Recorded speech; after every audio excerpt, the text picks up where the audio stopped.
大家好，又係我 Peter 仔。今日我會拆開2017年屯馬線嘅列車。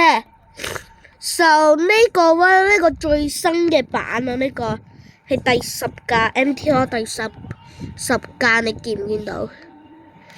之後係 Tiny 模型用嘅架車係去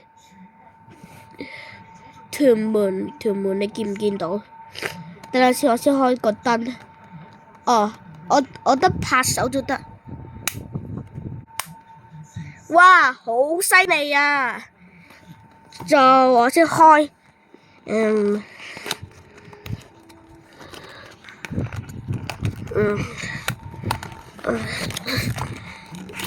就係啊，都係咁樣啦。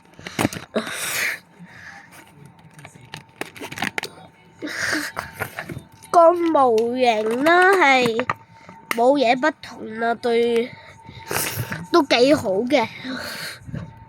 有呢啲係我鍾意嘅部分，係第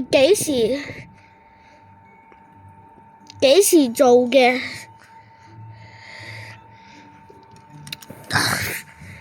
等下先。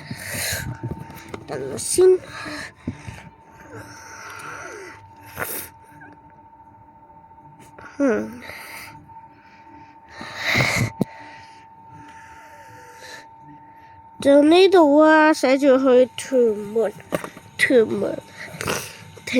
你見唔見到啊？屯門係啊。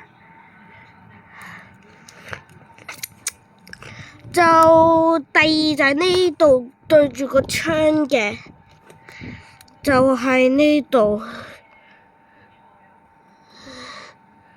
我得近啲少少。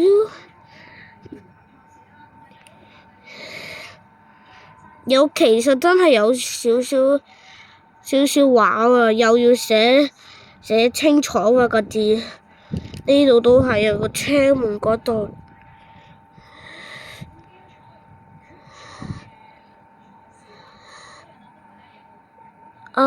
窗門都幾好嘅。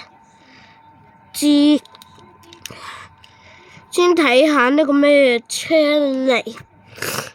呢個係D428。我之前其實我喺屯馬線都坐過呢架車喎。其實 D428又唔係咁舊嘅，唔係啊，舊都好舊啊，真係而家對 D428。我之前喺屯馬線馬鞍山線上坐嘅。寫住2017年啊，呢個箱寫住。就呢個全部嘅我鍾意啦。就最好你訂閱同埋 like 訂閱。就下次再見，拜拜。